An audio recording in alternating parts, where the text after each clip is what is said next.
আজকে শেয়ার করছি সম্পূর্ণ নিরামিষ মটর পনিরের রেসিপি। এটা বানানো একদমই সহজ আর খেতেও অসাধারণ লাগে। লুচি, পরোটা সবকিছুর সঙ্গেও বেশ ভালো লাগে এটা খেতে। তো এই রেসিপিটা বানানোর জন্য নিয়েছি 1 বাটি মটরশুঁটি। প্রথমে গ্যাসে একটা পাত্র বসিয়ে কিছুটা জল গরম হতে বসিয়ে দিয়েছিলাম। এখন ওই জলের মধ্যেই মটরশুঁটিগুলোকে দিয়ে 2 থেকে 3 মিনিটের জন্য একটু সেদ্ধ করে নেব। এরই মধ্যে একটা মশলা বানিয়ে নিচ্ছি। মশলার মধ্যে ছিল আদা, কাঁচা লঙ্কা, একটা বড় সাইজের টমেটো, 8 থেকে 10টা কাজু আর 4 মগজকে কিছুক্ষণের জন্য গরম জলে ভিজিয়ে রেখেছিলাম, ওটা দিয়ে দিলাম। সামান্য জল দিয়ে খুব ভালো করে মিহি করে পেস্ট করে নিতে হবে।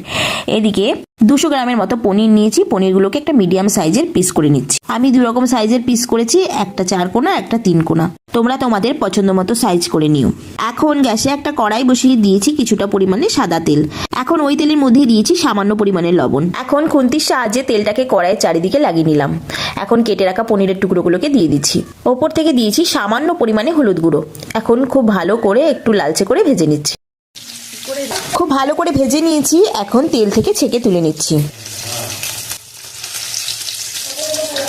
এখন ওই তেলের মধ্যেই দিয়েছি কয়েকটা গোটা গরম মশলা ফোড়ন, সঙ্গে দিয়েছি তেজপাতা আর 2টো শুকনো লঙ্কা। এখন তৈরি করে রাখা মশলাটা দিয়ে দিচ্ছি। মশলার বাটি ধোয়া জলটাও দিয়ে দিলাম। এখন খুব ভালো করে এটাকে কষিয়ে নিতে হবে। আমি এই মশলাটাকে প্রায় 6 থেকে 7 মিনিটের জন্য কষিয়ে নিয়েছি। এখন দিয়ে দিচ্ছি সামান্য লবণ, 1/2 চামচ জিরের গুঁড়ো আর 1/2 চামচ লাল লঙ্কার গুঁড়ো দিয়েছি।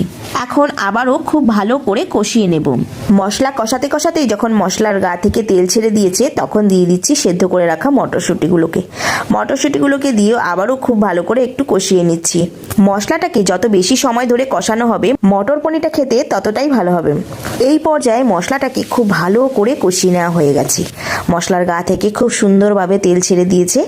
এখন দিয়ে দিচ্ছি ভেজে রাখা পনিরটাকে দিয়ে খুব ভালো করে একটু মশলার সঙ্গে মিশিয়ে নিলাম।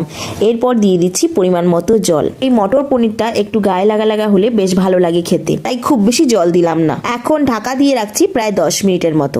10 মিনিট পর এই যে ঢাকাটা খুলে নিয়েছি, সবকিছু খুব ভালোভাবে সুসিদ্ধ হয়ে গেছে।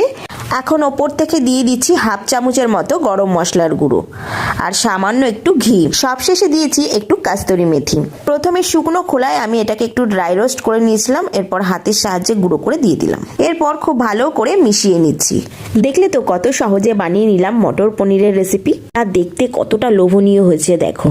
এটা দেখতে যতটা না ভালো হয়েছে, খেতে কিন্তু তার থেকেও বেশি ভালো হয়েছিল। এই মটর পনিরটার সঙ্গে বানিয়ে নিয়েছিলাম একটু গরম গরম ফুলকো ফুলকো লুচি। তোমরা চাইলে পরোটা বা রুটির সাথেও এটাকে খেতে পারো।